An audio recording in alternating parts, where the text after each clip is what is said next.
Meus amigos, no nosso bate-papo de hoje a gente vai falar sobre um número negativo que o nosso país acaba de atingir recentemente, em junho de 2023.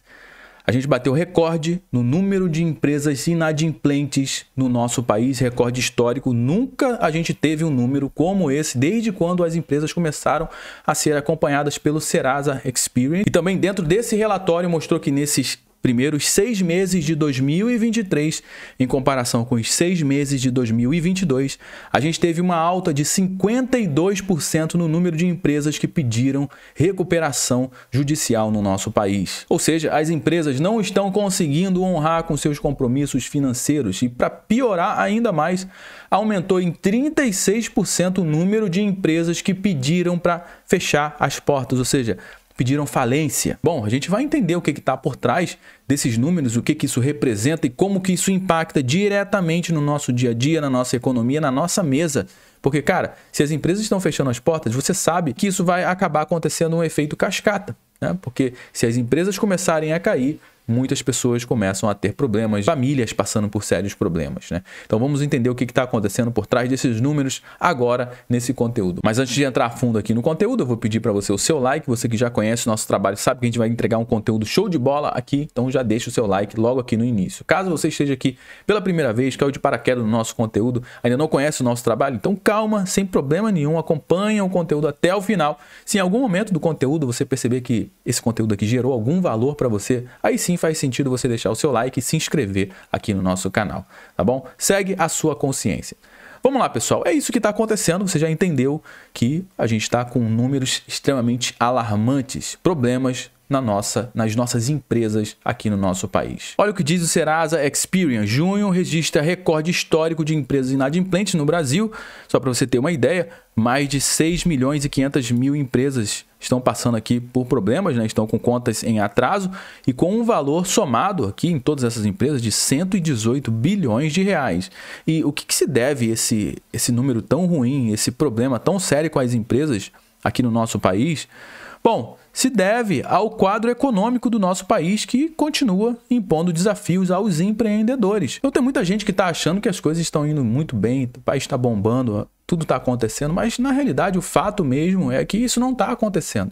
Se a gente vê que as empresas estão passando por problemas, isso aqui é um termômetro de como que está a nossa economia, como é que está o consumo, porque se as empresas estão tendo problemas é porque elas não estão tendo consumo suficiente para pagar as suas contas, para pelo menos manter as portas abertas. E aí o que está faltando? É o governo trazer incentivos para fazer as empresas voltar às suas atividades, né, pelo menos manter as portas abertas até as coisas começarem a melhorar e de repente o consumo voltar a aquecer no nosso país. No governo passado, por exemplo, existiam 2 programas interessantes aqui para as empresas, né, para as empresas conseguirem crédito, conseguirem dinheiro a um baixo custo, a um baixo juros, uma baixa burocracia também, né?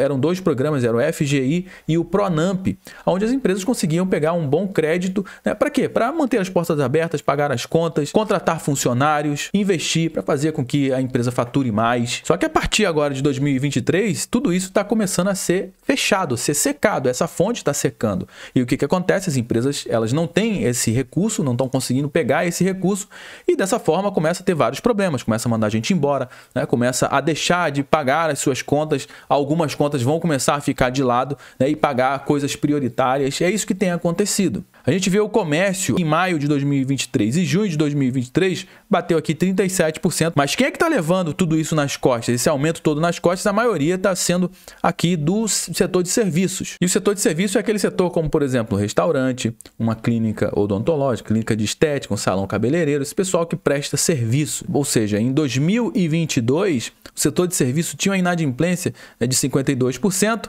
agora em maio bateu 54% e agora está 54,1% em junho de 2023. A indústria aumentou 7,6%, o setor primário 0,8% e outros 0,4%. Isso aqui é a tabelinha, né, onde mostra exatamente essas empresas. Agora, aqui que está uma grande questão, cara. Olha os estados, né? Quais são os estados com maior Problema: São Paulo está em primeiro lugar com mais de 2 milhões de empresas pedindo recuperação judicial. E tem algo bem interessante, eu fui para São Paulo há um mês atrás e realmente, cara, eu vi muitas e muitas lojas fechadas. Como é que tá na sua cidade aí, por exemplo? Você tem visto muita placa de lojas fechadas, de comércio fechado, de serviço, de escritório, né, de clínicas fechadas? Comenta aqui embaixo, aproveita para comentar aqui embaixo para eu entender como é que tá o termômetro, né? Como é que tá realmente aí na sua cidade. Bom, São Paulo com sérios problemas, você está vendo aqui. Em seguida vem Minas Gerais com 609 mil empresas passando por problemas.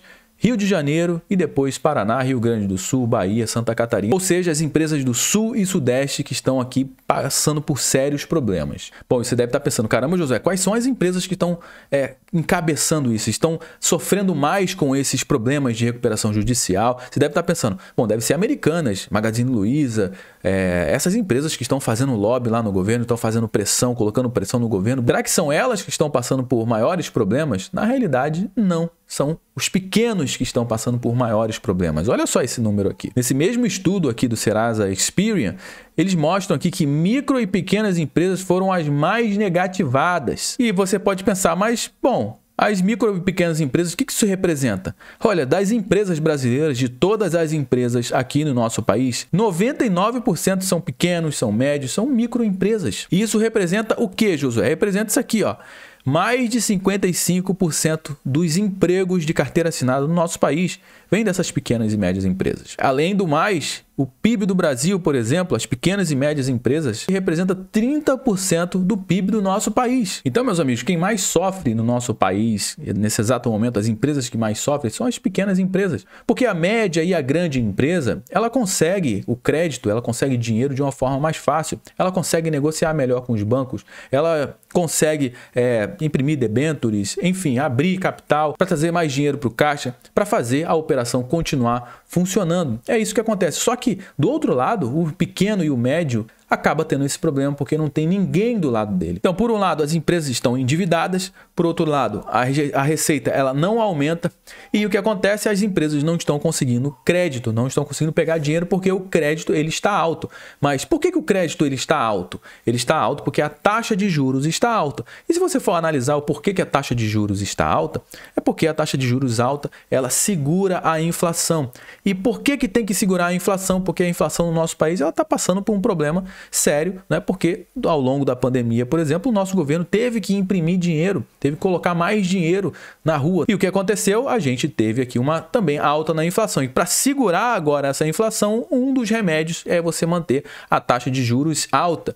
Mas se a gente for entender realmente o que está aí por trás, está por trás a ineficiência dos nossos governos. Porque se a inflação está alta e corrói o poder de compra do brasileiro, é porque o nosso governo ele não consegue criar estratégias para ajustar isso, para fazer com que a nossa moeda esteja forte. Por quê? Porque isso é um jogo de longo prazo e eles não pensam muito no longo prazo. Eles estão pensando aqui para amanhã, depois de amanhã, para conseguir extrair mais, para pagar o custo dessa máquina pública do nosso país, que é extremamente cara. A gente entende que durante a pandemia, uma das soluções foi essa, colocar mais dinheiro no bolso das pessoas para as pessoas consumirem.